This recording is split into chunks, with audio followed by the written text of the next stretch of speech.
Mengapa garpu tala itu bergetar?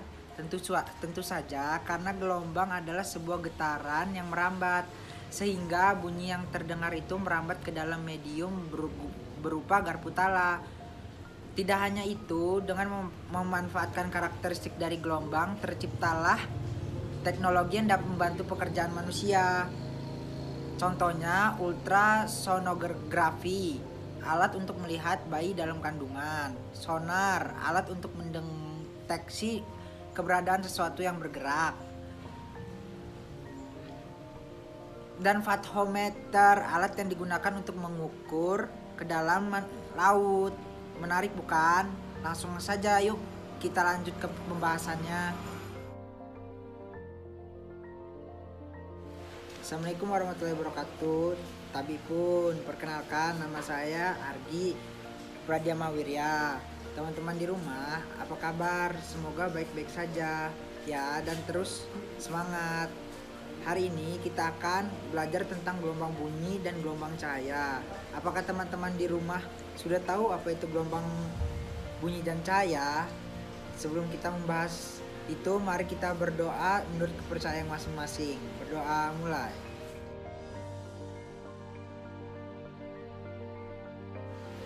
Berdoa selesai. Klasifikasi gelombang bunyi. Suatu bunyi dapat didengar oleh manusia karena memiliki 3 hal, yaitu adanya sumber bunyi, adanya medium merambat bunyi, dan frekuensi yang berada antara 20 Hz sampai 20.000 Hz. Audiosonik, tidak hanya manusia, semua makhluk hidup juga mendengar suatu bunyi. Berdasarkan frekuensinya, gelombang bunyi diklasifikasikan sebagai berikut. 1. Infrasonik. Bunyi yang memiliki infrasonik 20 Hz. Bunyi ini dapat didengar oleh hewan seperti jangkrik, laba-laba, gajah, dan anjing dan lumba-lumba. 2. Audiosonik. Bunyi yang memiliki frekuensi 20 Hz sampai 20.000 Hz. Bunyi ini dapat didengar oleh manusia. 3. Ultrasonik. Bunyi yang memiliki frekuensi 20.000 Hz. Bunyi ini dapat didengar oleh hewan seperti kelelawar dan lumba-lumba.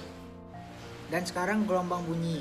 Gelombang bunyi termasuk gelombang mekanik. Gelombang mekanik adalah gelombang yang membutuhkan medium untuk rambatannya. Medium rambatan dapat berupa zat cair, zat padat, dan udara. Gelombang bunyi tidak dapat merambat di dalam ruang hampa udara. Hal ini disebabkan karena kecepatan perambatan gelombang bunyi di dalam zat padat lebih cepat dibandingkan di dalam gas atau udara. Hal ini disebabkan oleh jarak antar molekul dalam zat padat lebih pendek dibandingkan pada zat cair dan gas, sehingga perpindahan energi kinetik lebih cepat terjadi. Tabel 1 merupakan data kecepatan bunyi dalam berbagai zat pada suhu 15 derajat.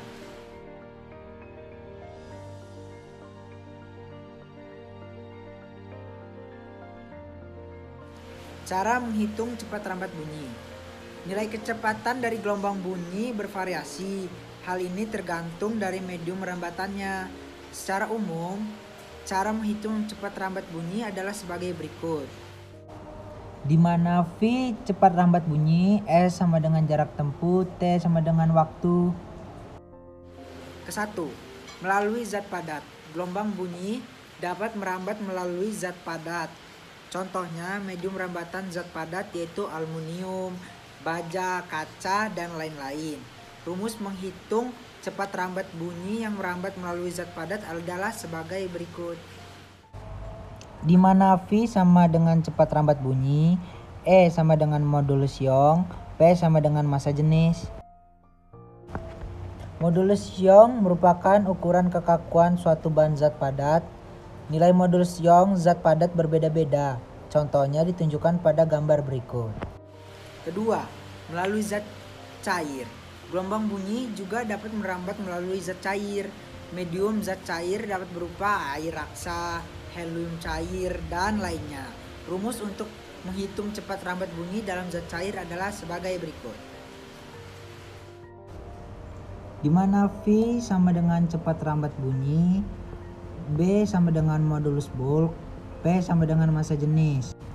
Modulus bulk merupakan kecenderungan suatu benda untuk berubah bentuk ke segala arah Ketika diberi suatu tegangan ke segala arah, nilai modulus bulk dari berbagai bahan ditunjukkan pada gambar berikut. Ketiga, melalui udara atau gas. Gelombang bunyi juga dapat merambat melalui medium udara atau gas. Rumus untuk menghitung cepat rambat bunyi dalam gas adalah sebagai berikut. Di mana V sama dengan cepat rambat bunyi, Y sama dengan konstanta Laplace, R sama dengan konstanta gas umum, T sama dengan suhu gas, M sama dengan massa molekul relatif gas. Konstanta Laplace adalah perbandingan antara kapasitas kalor gas pada tekanan tetap dengan kapasitas kalor pada volume tetap. Konstanta Laplace dapat dipakai untuk gas monoatomik atau diatomik. Konstanta Laplace untuk gas monomatik adalah. Sedangkan konstanta Laplace untuk gas diatomik dibagi menjadi 3 keadaan, yaitu pada suhu rendah, suhu sedang, dan suhu tinggi. Nilainya adalah sebagai berikut. Ciri khas gelombang bunyi. Suatu gelombang bunyi memiliki ciri khas.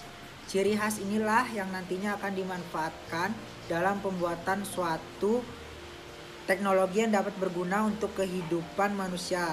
Ciri khas gelombang bunyi adalah refleksi, pemantulan, refraksi, pembiasan, difraksi, pelenturan, interferensi, perpaduan, efek Doppler, dan pelayangan gelombang. 1. Refleksi pemantulan.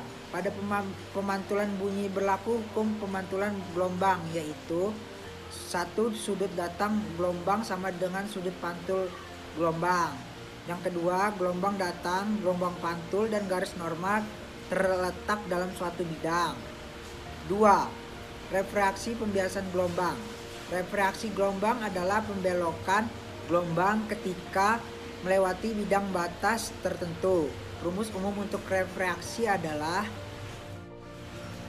Ketiga, interferensi gelombang atau perpaduan. Interferensi gelombang adalah perpaduan dua gelombang yang menghasilkan pola-pola tertentu. Interferensi dua buah gelombang bunyi koheren akan menghasilkan pola terang gelap yang merupakan pola interferensi konstruktif dan destruktif. Pada lintasan dengan interferensi konstruktif, pola gelombang yang saling menguat. 4. Efek Doppler. Efek Doppler adalah perubahan frekuensi atau panjang gelombang sumber gelombang yang diterima pengamat karena adanya gerak relatif di antara keduanya. Kelima, pelayangan gelombang. Pelayangan gelombang adalah interferensi dua bunyi beramplitudo sama namun berbeda frekuensinya sedikit. Pelayangan bunyi membentuk interferensi konstruktif destruktif yang disebut layangan.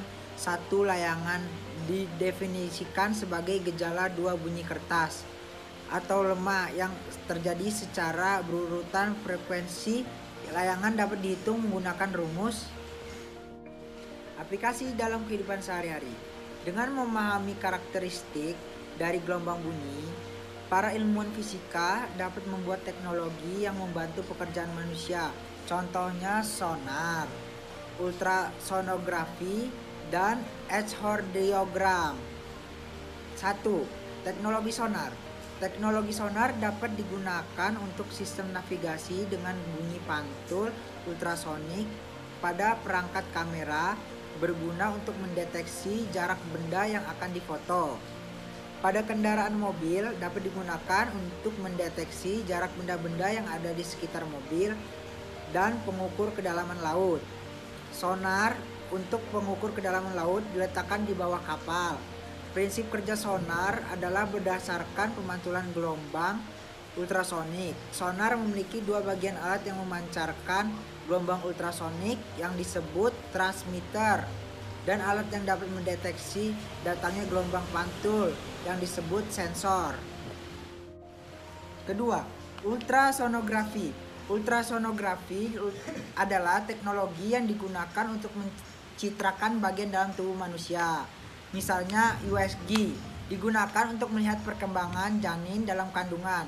USG memiliki 3 bagian utama, yaitu transducer, monitor, dan mesin USG.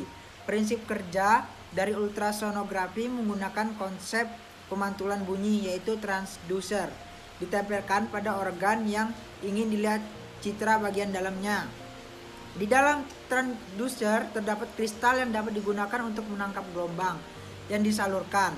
Lalu gelombang yang diterima ini masih dalam bentuk gelombang pantulan, sehingga kristal mengubah ke dalam bentuk gelombang elektronik lalu masuk ke mesin USG, sehingga data elektronik tersebut diubah menjadi data gambar yang ingin ditampilkan ke monitor.